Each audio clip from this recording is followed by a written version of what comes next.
রাসূলুল্লাহ সাল্লাল্লাহু আলাইহি ওয়াসাল্লাম জন্মের সময় ফেরেশতাদের সাথে শয়তানের তুমুল ঝগড়া। যেদিন ভোরবেলায় মহানবী সাল্লাল্লাহু আলাইহি ওয়াসাল্লাম জন্ম নেন, সেই দিন বিশ্বের সবগুলো মূর্তি মাটির দিকে নত হয়ে পড়ে। ইরানের রাজার বিশাল প্রাসাদের বারান্দা কেঁপে ওঠে এবং ছাদের 14টি প্রাচীর ধসে পড়ে। বিশ্বের সব সম্রাটের সিংহাসন উল্টে পড়েছিল।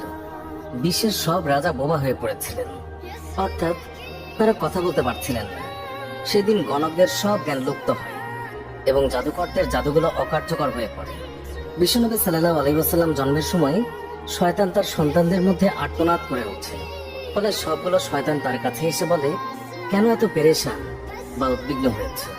সে বলল, কাল রাতে কি হয়েছিল? রাতের প্রথম থেকে এই পর্যন্ত দেখেছি যে আকাশ এবং জমিনের অবস্থা বদলে গেছে। ভূপৃষ্ঠে ঘটে গেছে এক বিরাট ঘটনা। ঈসা আলাইহিসসালাম ঊর্ধ্ব আকাশে চলে যাওয়ার পর আর কখনো এত বড় ঘটনা ঘটেনি।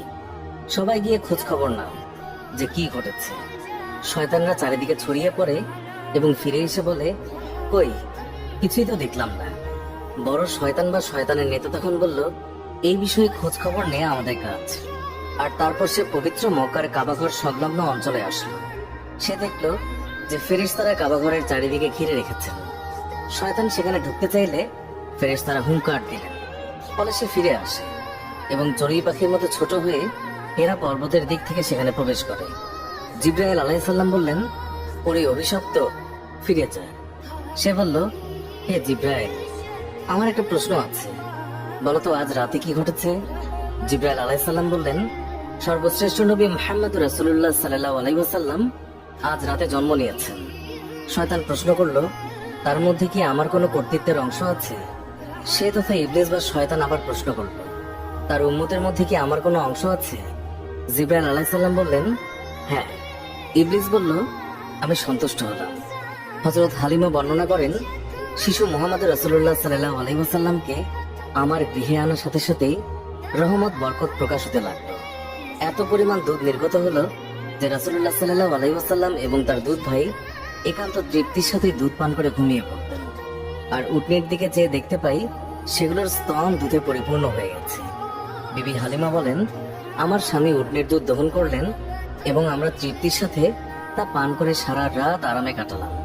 দীর্ঘদিন পর এটাই প্রথম রাত্রি যাতে আমরা শান্তিতে ঘুমিয়ে পড়লাম। আমার স্বামী বললেন, হালিমা, তুমি খুবই ভাগ্যবান এক শিশু নিয়ে এসেছো। আমি বললাম, আমারও এটাই ধারণা, এই শিশু অত্যন্ত সৌভাগ্যবান। বিবি হালিমা আরো বললেন, মক্কা থেকে ফেরার পথে শিশু মোহাম্মদকে কোলে নিয়ে যে দুর্বল বাহনটিতে চলতে লাগলাম, মুহাম্মদ রাসূলুল্লাহ সাল্লাল্লাহু আলাইহি ওয়াসাল্লামের বরকতে বাহনটি এত দ্রুত চলল যে সবার বাহনকে হার মানালো। আমার সাথী মহিলারা আশ্চর্য হয়ে বলতে লাগলো, এটা কি সেই দুর্বল সওয়ারি যার উপর আরোহণ করে তোমরা প্রথম এসেছিলে? তারপর বাড়ি এসে দেখলাম সমস্ত বকরিগুলো দুধে পূর্ণ হয়ে গেছে, অথচ কিছুক্ষণ পূর্বে সেগুলো দুধ শূন্য ছিল। আমার গোত্রের লোকেরা তাদের রাখালদেরকে নির্দেশ দেয় যে তোমরাও তোমাদের পশু ওই জায়গায় চড়াও যেখানে হালিমার বকরি চড়ে। কিন্তু তা তো চারণ ক্ষেত্রের বিশেষত্ব ছিল না, বরং গায়েবী মদত এবং বরকতের মধ্যে তা নিহিত ছিল। তা ওই সমস্ত লোক কোথায় পাবে? এইভাবে আমরা প্রায় তার বরকতের ঘটনাবলী প্রত্যক্ষ করতাম। হযরত হালিমা বর্ণনা করেছেন, তিনি কখনো শিশু মুহাম্মদকে উলঙ্গ অবস্থায় রাখতেন না। সেই রোগ পড়লেই তিনি চিৎকার করে কাঁদতেন। যতক্ষণ পর্যন্ত তার শরীরের উপর চাদর টেনে না দেয়া হতো ততক্ষণ তিনি ক্রন্দন থামাতেন না। হালিমা বলেন, যেদিন থেকে আমি জানতে পারলাম শিশু মুহাম্মদ সাল্লাল্লাহু আলাইহি ওয়াসাল্লাম উলঙ্গ থাকতে পছন্দ করেন না, সেই দিন থেকে আর কখনো তাকে উলঙ্গ রাখিনি। তার দেহ আবৃত করে রাখার জন্য সর্বদাই সজাগ থাকতাম। হযরত আব্বাস বিন আব্দুল মুত্তালিব রাদিয়াল্লাহু তাআলা বর্ণনা করেছেন, তিনি রাসূলুল্লাহ সাল্লাল্লাহু আলাইহি ওয়াসাল্লামকে বলেছেন, আপনার নবুয়তের একটি মাত্র নিদর্শন ছিল আমার ইসলাম গ্রহণের কারণ। তা হলো, তিনি দেখলেন রাসূলুল্লাহ সাল্লাল্লাহু আলাইহি ওয়াসাল্লাম শৈশব অবস্থায় আঙ্গুলির সংকেতে চাঁদকে ইশারা করেছেন। রাসূলুল্লাহ সাল্লাল্লাহু আলাইহি ওয়াসাল্লামকে যেই দিকে তার আঙ্গুলি ফেরাচ্ছিলেন চাঁদও ঠিক সেই দিকেই আসা যাওয়া করছিল। রাসূল এবং নবী হওয়ার একটি উজ্জ্বল প্রমাণ। শিশু মোহাম্মদ হালিমার গৃহে থাকা অবস্থায় কখনো তার উভয় স্তন থেকে দুধ পান করেননি। সবসময় তিনি একটি স্তন থেকে দুধ পান করতেন, অপরটি তার দুধ ভাইয়ের জন্য রেখে দিতেন। ন্যায়বোধের এমন চরম দৃষ্টান্ত পৃথিবীতে খুবই বিরল। সত্যি এটা একজন মহামানবের পক্ষেই সম্ভব। শিশু রাসূলুল্লাহ সাল্লাল্লাহু আলাইহি ওয়াসাল্লামের দ্রুত বর্ধনশীল দৈহিক অবস্থাও একটি লক্ষণীয় বিষয়। 2 মাস বয়সের সময় তিনি অন্যান্য শিশুদের সাথে হামাগুড়ি দিয়ে ফিরতে লাগলেন। 3 মাসের সময় দেয়াল ধরে হাঁটতে লাগলেন। যখন তার বয়স মাত্র 5 মাস, তখন বিনা অবলম্বনে হাঁটতে শিখলেন। 7 মাস বয়সের সময় তিনি ফিরতে লাগলেন এবং মাত্র 8 মাস বয়সের সময় তিনি কথা বলতে সক্ষম হন। তার এই গুণগুলো নিশ্চয়ই তার মুজিজার মধ্যে অন্তর্ভুক্ত এবং তিনি উম্মতে মুহাম্মাদের শাফায়াতের কাণ্ডারী। সারওয়ারে কায়নাত, দোজাহানের সম্রাট রাসূলুল্লাহ সাল্লাল্লাহু আলাইহি ওয়াসাল্লাম অতি শৈশবকাল থেকেই একান্তভাবে পাক সাফ থাকতেন। সাধারণত শিশুরা নিজের প্রস্রাব পায়খানা নিজের অঙ্গে প্রত্যঙ্গে বা জামা কাপড়ে মাখে, এমনকি তা মুখে দিয়ে থাকে। রাসূলুল্লাহ সাল্লাল্লাহু আলাইহি ওয়াসাল্লামের দুধমাতা হালিমা রাদিয়াল্লাহু তাআলা আনহা তিনি বর্ণনা করেন, শিশু মুহাম্মদ কখনোই বিছানায় প্রস্রাব পায়খানা করেননি, নিজের অঙ্গ প্রত্যঙ্গ এবং কাপড় অপবিত্র করেননি। তাকে বিছানা থেকে উঠিয়ে 2 পায়ের উপর দাঁড় করানো ব্যতীত কখনো পায়খানা প্রস্রাব করতেন না। সাথে সাথে তাকে পরিষ্কার করে দিতেন। তিনি যে আল্লাহ তাআলার সৃষ্ট মানুষ, তাতে আমার কোনোই সন্দেহ ছিল না। সুতরাং সর্বাবস্থায় পাকসাফ থাকা তার পক্ষে অস্বাভাবিক কিছু নয়। মহানবী সাল্লাল্লাহু আলাইহি ওয়াসাল্লামের দেহ নূরের তৈরি বলে তার শরীরের কোনো ছায়া ছিল না।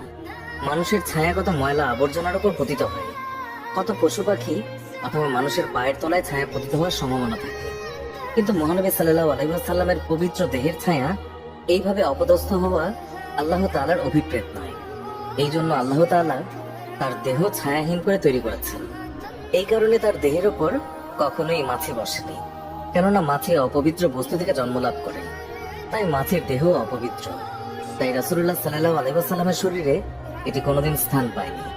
হযরত মাইশা রাদিয়াল্লাহু তাআলা আনহা ছিলেন হযরত খাদিজা রাদিয়াল্লাহু তাআলা আনহার দাস। তাকে খাদিজা রাদিয়াল্লাহু তাআলা আনহা রাসূলুল্লাহ সাল্লাল্লাহু আলাইহি ওয়াসাল্লামের খেদমতে পেশ করেন।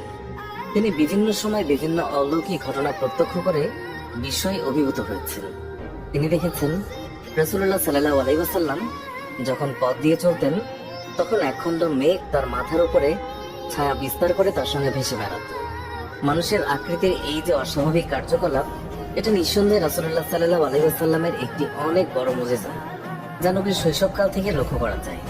পূর্বে বর্ণিত প্রত্যেকটি বিষয়ই রাসূলুল্লাহ সাল্লাল্লাহু আলাইহি ওয়াসাল্লামের শৈশবকালীন মুজিজা, তবে এগুলো স্থায়ী নয়। বিশ্বনবীর জীবনের শ্রেষ্ঠ মুজিজা হচ্ছে পবিত্র আল কোরআন, যা কিয়ামত পর্যন্ত স্থায়ী থাকবে।